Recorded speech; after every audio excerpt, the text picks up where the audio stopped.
Chapter 2. The Gallery of Dreams.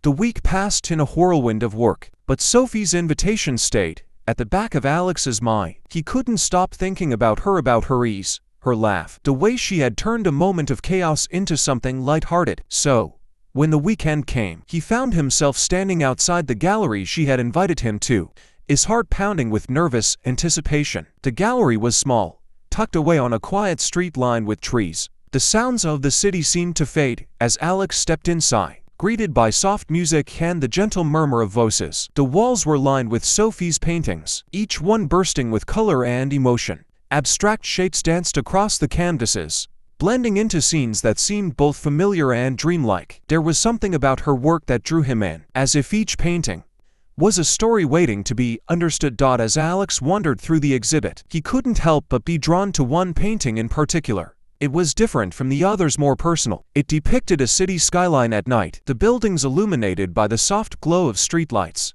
In the foreground, two figures stood on a rooftop, silhouetted against the stars. They were close but not touching, their gazes fixed on the horizon. Alex stood before the painting, captivated by the intimacy of the scene. It was as if he could feel the quiet between the two figures, the unspoken connection they share. "That one's my favorite," came a voice from behind him. Alex turned to see Sophie standing there, a glass of wine in hand, watching him with a soft smile. "I thought you might like it," she said, stepping closer. Alex looked back at the painting. "It's incredible. There's something about it.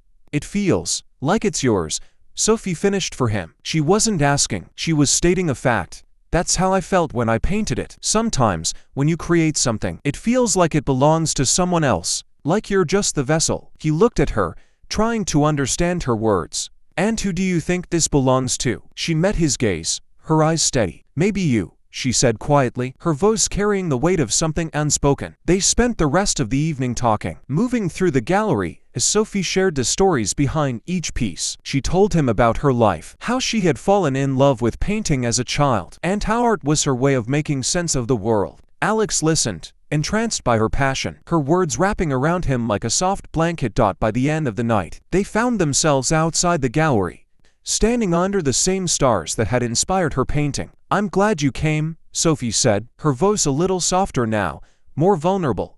"Me too," Alex replied. He wanted to say more, to tell her how much this night had meant to him, how much she had meant to him, but the words stuck in his throat. Instead, they stood there in comfortable silence, both knowing that this was just the beginning of something neither of them could yet put into words. Subscribe.